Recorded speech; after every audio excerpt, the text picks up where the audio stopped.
전 세계 소셜미디어에서 화제가 되고 있는 자동차 영상들을 좀 모았습니다. 차차차 글로벌 핫클릭입니다. 첫 번째 영상의 제목은요. 네. 이 강도를 잡은 운전자 그런데입니다. 그런데?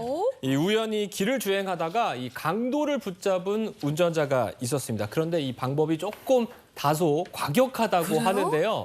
어떤 상황이었는지 이 남아메리카에 있는 에콰도르로 함께 가시죠.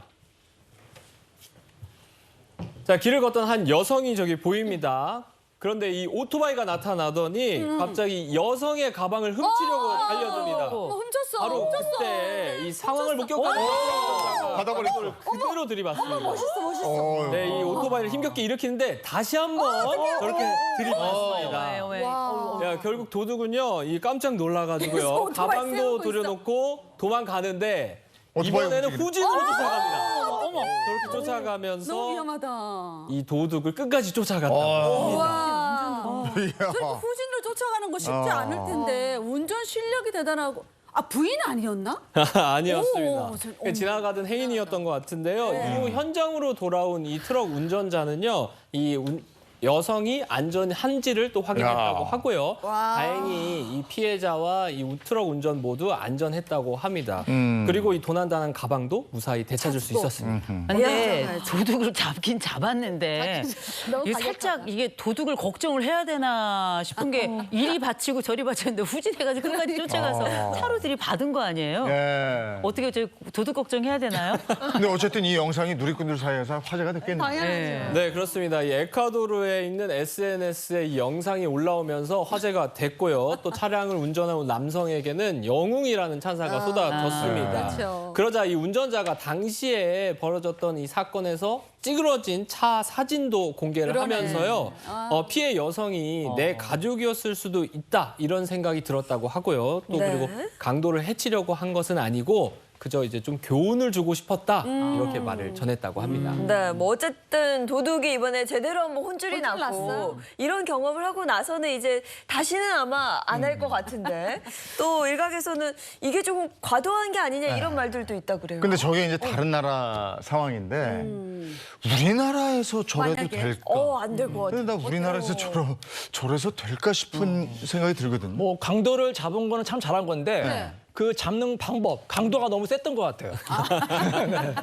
네. 왜냐하면은 이 자동차로 다른 사람을 친다? 이거 특수상해죄가 될 수 있거든요. 자동차는 얼마나 위험한 물건입니까? 그렇죠. 만약에 저 사람이 안 다쳤으니 망정이지 다치거나 사망에 이를 수도 있거든요. 네. 그러면 영웅이 아니라 범죄자가 될 수가 있어요. 그래서 굉장히 위험한 행동이기 때문에 물론 교훈을 주는 거는 좋은데 저렇게 하지 마시고 경찰에 신고하는 것만으로도 충분합니다. 맞아요. 근데 그 상황이 이미 상황이 벌어지고 갔을 텐데 경찰에 신고하면 그 저기서 차에서 내려서 그러지 마세요 이럴 수 없는 거고. 제 생각에는 이 차로 그냥 앞을 막는 정도면 막아. 막고 못 도망가게 그 정도 해야지 이렇게 치면 안 직접 되고. 부대지 말고 위협 정도만. 네, 네. 아, 알겠습니다. 야, 다음 영상은요? 네, 다음 볼 영상은 이 바짓가랑이 잡고 빌다가 훌러덩. 이게 뭐지? 네. 이 용서를 구하기 위해서 상대방의 바짓가랑이를 붙잡았던 이 여성이요. 또 한 번의 사고를 냈다고 합니다. 안 봐도 알 것 같아. 네, 무슨 일이었는지 이번엔 중국으로 함께 가시죠. 중국. 네, 이 중국 저장성에서 일어난 일입니다. 한 여성이 무릎을 꿇었는데요. 갑자기 이제 오열을 하기 시작을 합니다. 한번 봐주세요. 이 여성의 애원에도 남성이 화가 났는지 단단히 소리를 지르다가 바지가 내려. 어머, 어떡해. 좀 용서를 크게 빌고 싶었던 것 같아요. 바지를 다시 올려주려고. 내려버리게 됐습니다. 아, 뭐 하는 거야? 애정 아니. 싸움 하는 거. 어머, 뭐야? 계속 저러네. 어머.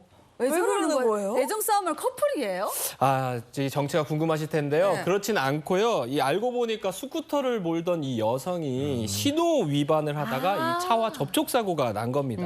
그러면서 여성이 차주에게 약 한 뭐 36,000원 정도의 돈을 쥐어주면서 제발 한 번만 봐달라고 요청을 했다고 합니다. 아니 근데 이게 사람들이 다 보는 게 지금 바지가 내려갔잖아요.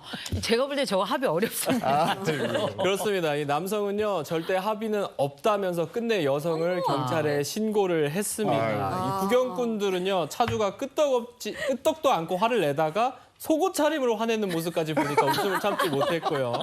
또 여기에 더해 여성이 또 그 바지를 올려주는 모습에 현장은 웃음바다가 됐다고 합니다. 아이고. 아니 막 주섬주섬 올려주는데 거절하잖아요. 그 장면도 좀 잊을 수 없습니다. 근데 누리꾼 중에서는 저 정도로 이제 무릎을 꿇고 애원하면 좀 봐줘야 되는 거 아니냐라는 의견이 있고 또 한편으로는 이게 신호 위반에서 사고가 났는데 이게 애원한다고 될 일이 아니다. 이런 의견이 또 있더라고요. 근데 저게 아까 합의금을 뭐 얼마 3만 6천 원 정도. 그걸로 합의가 될까 싶은데 교통사고가 나서 이렇게 합의를 할 때 있잖아요. 상대방하고 어떻게 합의를 해야 되는지 법적으로 우리가 염두에 둬야 될 건 뭔지 좀 알아보죠. 네, 상황적으로는 다른 사람의 바지까지 내리면서 합의를 시도하시면 안 되고요. 성추행이잖아 또. 그러시면 안 됩니다. 그러면 합의는 정말 요원해지고요. 보통 이제 법적으로 주의할 점이라고 하면 이게 형사 합의 그 부분이 민사상 손해배상까지 포함하는지 아닌지를 좀 명확하게 해두실 필요가 있어요. 보통 종합보험을 가입을 해놓으면 이 공소권이 없어지기 때문에 이 형사처벌까지 가지 않는 경우, 일반적인 교통사고의 경우에는 그럴 수 있는데 종합보험이 아니라 책임보험만 가입한 상태라거나 12대 중과실 위반으로 사람을 다치거나 사망하게 만든 경우에는 피해자와 합의를 한다고 하더라도 형사처벌 대상이 될 수 있고요. 만약에 이게 합의를 하지 않는다고 하면 처벌이 굉장히 수위가 높아질 수 있거든요. 그래서 합의가 그만큼 중요해질 수 있는데 보통 우리가 형사합의를 할 때 저렇게 무릎 꿇고 빌고 하면 순간적으로 마음이 약해지거나 맞아. 내가 많이 다치지 않았다고 하면 그냥 선처해줘야지 하는 마음에 처벌 불원서에 자세히 보지 않고 사인해버리시는 경우 있거든요. 그런데 주의할 점이요. 교통사고 형사합의금은 민사상 손해배상금과 원칙적으로 별개의 항목입니다. 그렇기 때문에 나중에 이걸 모르고 그냥 합의를 다 해줘버리면 민사상 손해배상 청구를 추가적으로 할 수가 없거나 보험사의 보험금에서 이 받은 형사합의금 공제하고 합의금을 받게 되는 그런 경우가 생길 수 있거든요. 물론 내가 알고 그런 거 다 봐주기 위해서 그렇게 서명해줬다고 하면 그거는 뭐 진짜 선처고 문제가 되지 않을 수 있겠지만 모르고 서명해줬다가 나중에 민사상 손해배상 청구를 제대로 하지 못하는 상황이 생기면 너무 억울할 수 있잖아요.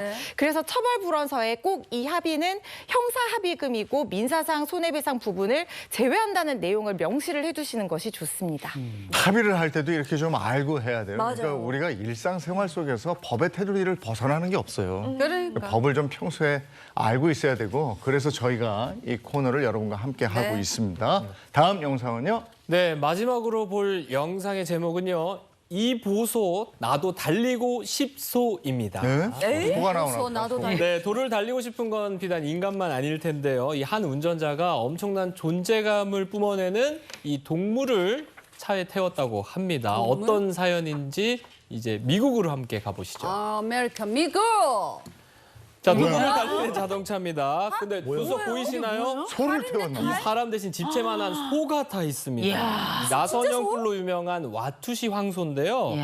이날 오전 경찰은 웬 차가 소를 태우고 마을로 향하고 있다는 신고를 받고 현장에 출동했다고 합니다. 이 작은 송아지 정도일 줄 알았는데 경찰도 1톤짜리의 이 황소를 보고 황당함을 감추지 못했어요. 이야. 아 저도 모형인 줄 알았어요. 진짜 소네요. 아니 크기도 거의 자동차만한데. 아니, 미국이 땅덩이가 넓기도 하고 별일이 다 있긴 한데 크네. 저 소는 누가 키우는 겁니까? 도대체? 아니 이거 저런 사건이 흔한 일은 아니잖아요. 네, 현장에 출동했던 경찰도요. 이 오랫동안 경찰 일을 하면서 이런 상황은 처음이었다 하면서 어리둥절하다는 반응을 좀 보였습니다. 이 황소는 60대 남성이 직접 키우는 반려동물이었다고 합니다. 네, 운전자가 소를 태우려고 이 조수석 앞 유리를 떼고 직접 어머. 개조까지 했다고 합니다. 애정이 심지어 이 운전자는 무려 7년간 소를 태우고 이곳저곳을 구경시켜줬다고 하는데요. 네, 우선 경찰은 이 남성에게 적용할 법률을 좀 고민하다가 이 큰 덩치와 뿔이 다른 운전자의 시야를 가릴 수 있기 때문에 그런 이유로 남성에게 경고를 주고요. 집으로 좀 돌아가라고 권유를 했다고 합니다. 야, 참 별별 일이 많이 생기는 이 미국에서도 이건 정말 흔치 않은 모두가 놀랄 만한 일이었나 봐요. 그러면 저게 이제 우리나라에서 저런 일이 벌어졌다. 조수석에 아이고, 황소를 이것도 태우고 안 될 갔다. 것 어떻게 되는 같아요. 거예요? 네. 쏘라도. 우리나라에서 황소는커녕 반려견도 옆에 그냥 태우면 안 안 됩니다. 되죠. 맞아요. 가끔 이제 운전하다 보면 반려견이 막 창문 내다보면서 네. 굉장히 막 귀여운 모습 보이는데 사실 그러면 안 돼요. 왜냐하면은 만약에 운전하고 있는데 갑자기 반려견이 막 이렇게 달려들 수도 있고 위험한 행동을 할 수가 있거든요. 그리고 사고가 나도 위험할 수가 있기 때문에 어떻게 하면 되느냐? 반려견은 가족이잖아요. 네. 영유아처럼 대하면 됩니다. 영유아는 카시트에 태우잖아요. 똑같아요. 반려견도 카시트에 세우거나 전용 케이지를 담아야지 그냥 놔두면 큰일 나기 때문에 그러시면 안 되겠습니다.